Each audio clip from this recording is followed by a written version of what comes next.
पर माननीय श्री सुखविंदर सिंह सुक्खू जी से अपनी बात रखने के लिए माननीय मुख्यमंत्री महोदय।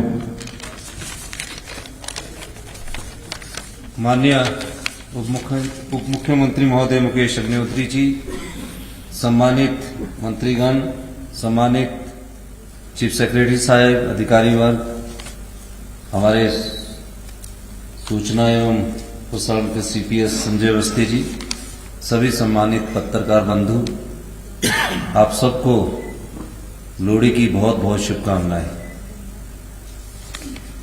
कांग्रेस ने चुनावों से पहले एक वादा हिमाचल प्रदेश के सरकारी कर्मचारी और अधिकारियों से किया था और कहा था कि अगर कांग्रेस पार्टी को हिमाचल की जनता सत्ता में लाती है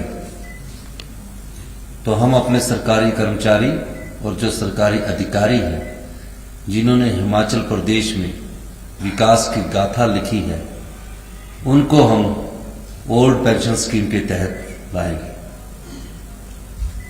1 महीने के बाद हमारी कैबिनेट का एक्सपेंशन हुआ और हमने जो वादा किया था कि पहली कैबिनेट में,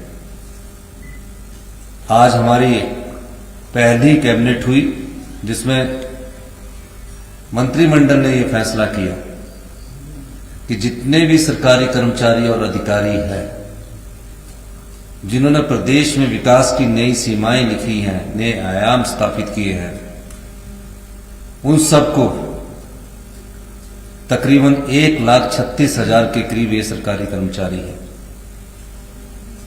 जिनको ओल्ड पेंशन स्कीम का लाभ आज से मिलना शुरू हो गया है। इसकी नोटिफिकेशन फाइनेंस डिपार्टमेंट आज या कल में कर देगा और निश्चित तौर पर हम कह सकते हैं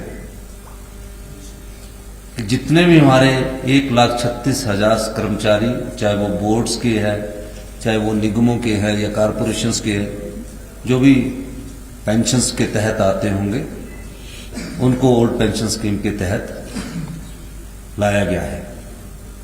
ये कांग्रेस पार्टी की पहली गारंटी योजना थी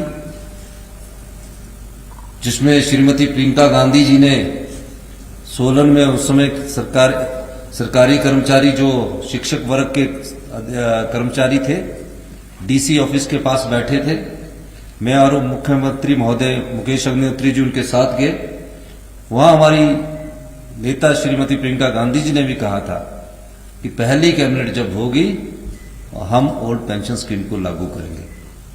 तो सभी सरकारी कर्मचारी अधिकारियों को लोहड़ी का ये तोहफा हिमाचल प्रदेश की सरकार की तरफ से उन्हें दिया गया है।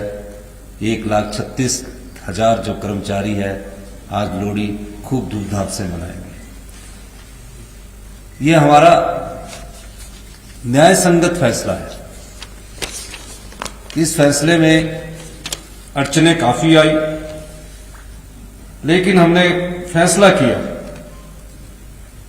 कि हमें सामाजिक सुरक्षा और मानवता की दृष्टि से इस पेंशन को लागू करना चाहिए।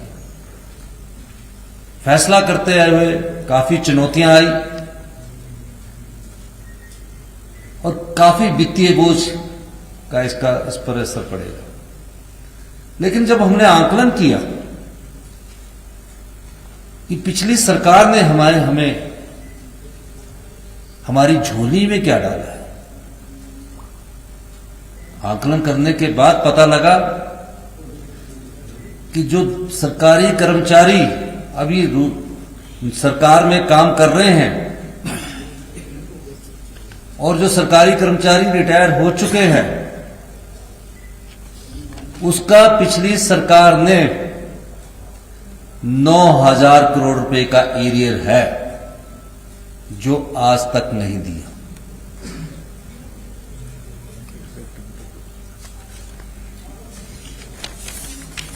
उसका एग्जैक्ट फिगर मैं आपको बताना चाहता हूं। जो नौकरी लगे हुए हैं 4,430 जो अभी नौकरी लगे हैं करोड़ का एरियर उनका पड़ा है जो सैलरी का है। जो नौकरी लगे हैं, अभी उनकी सैलरी का जो एरियर हिमाचल प्रदेश सरकार को देना है। पेंशन वाले जो सरकार में काम कर चुके हैं, रिटायरमेंट की जिंदगी जी रहे हैं, उनका 5,226 करोड़। और जो अभी 6 पे कमीशन लागू हुआ, उसका डीए तकरीबन 1,000 करोड़। तो पिछली भारतीय जनता पार्टी की सरकार हमारी झोली में 11,000 करोड़ की अदायगी जो हमने अपने सरकारी कर्मचारियों को करनी है, वो डालकर गई है। ये कैसी व्यवस्था थी कि सरकारी कर्मचारियों के एरियर को भी नहीं दिए गए, जो पेंशनर थे उनके एरियर को भी नहीं दिया गया, और किस प्रकार से गवर्नेंस करते रहे और किस प्रकार का प्रशासन चलाते रहे। बड़ा दुख होता है कि आपने 6 पे कमीशन तो लागू कर दिया, वो भी अंतिम साल में जब जाने वाले थे, और 1,000 करोड़ का डीए का एरियर हम पर छोड़ गए। यही नहीं, 900 के करीब संस्थान खोल दिए गए। अगर इन संस्थानों का खर्चा जोड़ दिया जाए, ये संस्थान कैसे खुले? 380 के करीब primary, middle, senior secondary school खोल दिए गए, 23 के करीब कॉलेज खोल दिए गए, एक लेक्चरर जो डेपुटेशन पर दूसरे कॉलेज से लाया गया, उसके सारे कॉलेज खोल दिए गए। और कोई एक कॉलेज की घटना नहीं है ये, 80%, 90% कॉलेजों में एक टीचर के अनुसार कॉलेज खोल दिए गए। इलेक्ट्रिकल डिवीजन खोल दिए गए, आईपीएच के डिवीजन खोल दिए गए। और ये कब खोले? अगर अपने सरकार के प्रथम वर्ष में खोलते अच्छी बात होती, द्वितीय वर्ष में खोलते और अच्छी बात होती, तृतीय वर्ष में खोलते थोड़ा और अच्छा होता, चौथे वर्ष में खोलते थोड़ा कम अच्छा होता। 4.5 साल तक वो प्रदेश के मुख्यमंत्री रहे।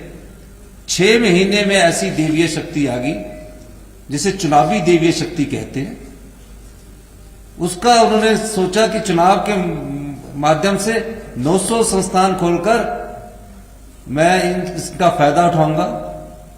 ऐसा काम ना तो प्रथम मुख्यमंत्री यशवंत सिंह परमार जी थे, डॉक्टर रामलाल जी थे, वीरभद्र सिंह जी थे, शांता कुमार जी थे, धूमल जी भी थे। 75 साल तक वो संस्थानों को मजबूत करते रहे।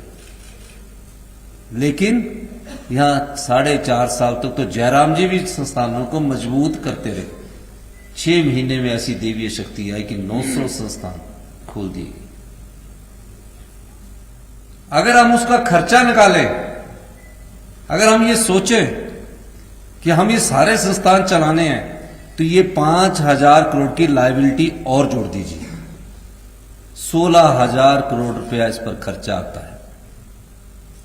हमने कहा जहां जरूरत होगी, नीड बेस, हम संस्थान जो है उनको खोलेंगे। 11,000 करोड़ का तो देना ही है। ये 5,000 करोड़ तो उन संस्थानों को चलाने के लिए आना था जहां हमें कड़ा फैसला लेना पड़ा, और हमने फैसला कड़ा लिया, जिसमें हमारे उप मुख्यमंत्री मुकेश अग्निहोत्री जी, हम कैबिनेट और सभी विधायकों ने विधायक दल की बैठक में फैसला लिया कि हमारे क्षेत्र में कई जगह ऐसे है कि जो हमारा पुराना संस्थान था वो भी खराब हो गया, 2 आदमी वहां से शिफ्ट कर दिए, और नया संस्थान भी नहीं चला और पुराना भी नहीं चला। इन सब समस्याओं के बावजूद हमने फिर भी अपना वादा पूरा करने का ठाना था। चर्चाएं हुई, 3-4 बार मीटिंग हुई, अधिकारियों के साथ बैठक हुई।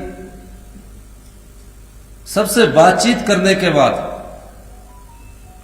फिर हम कर्जे पर आ गए कि डबल इंजन की सरकार थी, कुछ मिला होगा। जब कर्जा पता लगा तो 75,000 करोड़ का कर्जा हिमाचल प्रदेश की जनता पर चढ़ा हुआ है। ये कैसे सरकार चला रहे थे? कैसा इनका मंत्रिमंडल था?